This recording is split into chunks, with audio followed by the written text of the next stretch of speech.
নমস্কার বন্ধুরা, আবার চলে এলাম আপনাদের সামনে আরেকটা নতুন ধরনের রেসিপি নিয়ে।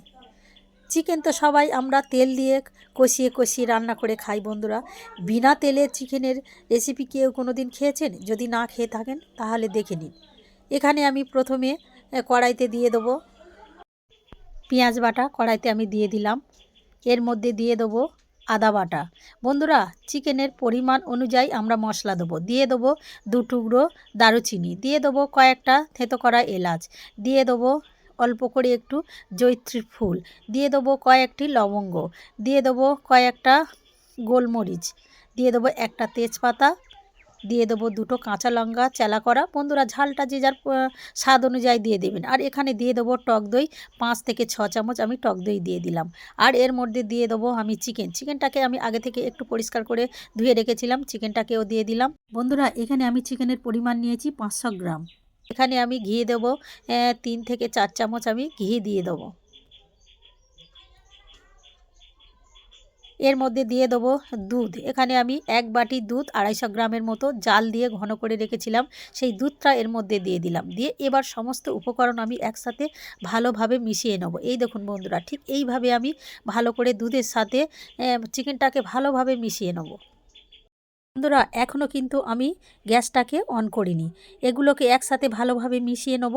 তারপরে এবার আমি গ্যাসটাকে অন করে দেবো। দিয়ে আমি কড়াটাকে গ্যাসের মধ্যে বসিয়ে দিলাম, দিয়ে ঢাকা দিয়ে দেবো। গ্যাসের আঁচটা আমি বাড়িয়ে দেবো।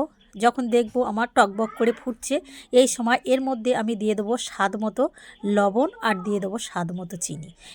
ভালোভাবে আমি মিশিয়ে নেব। লবণ আর চিনিটা ওই চিকেনের সাথে নুনটা আর লবণটা যাতে ভালোভাবে মিশিয়ে যায়।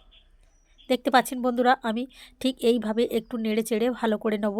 নিয়ে আবার আমি ঢাকা দিয়ে দেবো। ঢাকা দিয়ে এবার আমি গ্যাসের স্টিমটা একদম হালকা করে দেবো, দিয়ে আমি হতে দেবো।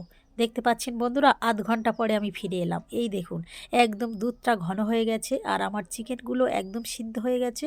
আর কত সুন্দর হয়েছে দেখুন বন্ধুরা। এটা কিন্তু একদম গায়ে গায়ে মাখো মাখো হবে বন্ধুরা। এর মধ্যে আমি লাস্টে দিয়ে দেবো 1 চামচ গোলাপ জল আর দিয়ে দেবো 1 চামচ কেওড়া জল।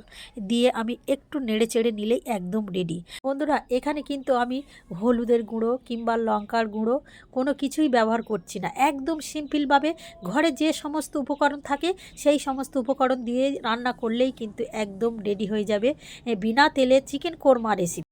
বন্ধুরা, এই রেসিপিটা কিন্তু একদম সাদা, কোনো কালার হবে না। বন্ধুরা, আমার এই রেসিপি যদি আপনাদের ভালো লেগে থাকে তাহলে লাইক, শেয়ার, কমেন্ট ও সাবস্ক্রাইব করবেন।